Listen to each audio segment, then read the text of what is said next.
दोस्तों, हमारा यूनिवर्स इतना बड़ा है कि इसे लाइट स्पीड से भी पार नहीं किया जा सकता।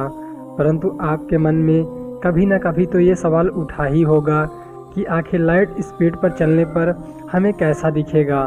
वैसे मैं आपको बता दूं कि लाइट स्पीड से चलने असंभव है, परंतु हम अपनी कल्पना के स्पेसशिप में बैठकर लाइट स्पीड से सफ़र ज़रूर कर सकते हैं।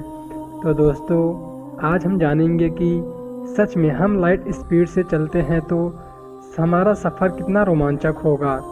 तो दोस्तों, इस सफ़र की शुरुआत होती है हमारी पृथ्वी से। हमारा लाइट स्पीड से चलने वाला स्पेसशिप 1 सेकेंड में ही धरती के 8 चक्कर लगा लेगा।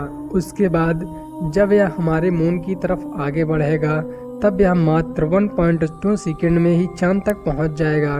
मानो आप एक बार पृथ्वी पर पलक झपकाएं और जब दोबारा खोलें तो आप चांद पर होंगे।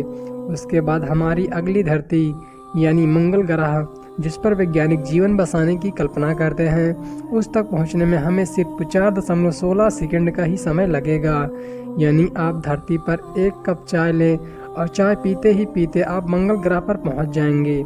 उसके बाद जब यह सफ़र सूर्य की तरफ आगे बढ़ेगा तब हमारी धरती से सूर्य तक जाने में हमें सिर्फ 8 मिनट 20 सेकंड का ही समय लगेगा।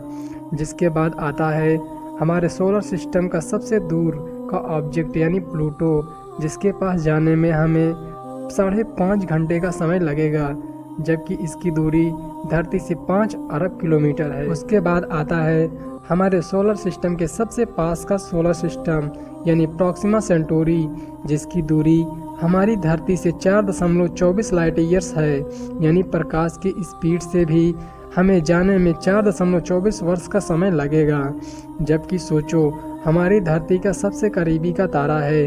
तो दोस्तों, इसके बाद हम चलते हैं अपने पड़ोसी की गैलेक्सी के पास यानी एंड्रोमेडा, जिसके पास हमें जाने में 25 लाख प्रकाश वर्ष का समय लगेगा। और इतने समय में तो हमारी धरती पर इंसान कितने जन्म ले लेगा।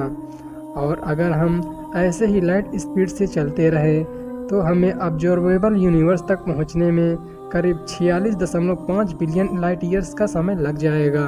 इतने समय में तो यूनिवर्स में पता नहीं कितनी गैलेक्सी खत्म हो चुकी होंगी और पता नहीं कितनी नई जन्म ले चुकी होंगी। तो दोस्तों, ये रही हमारी प्रकाश यात्रा, जिसका कोई अंत नहीं और ना ही हमारे इस यूनिवर्स का।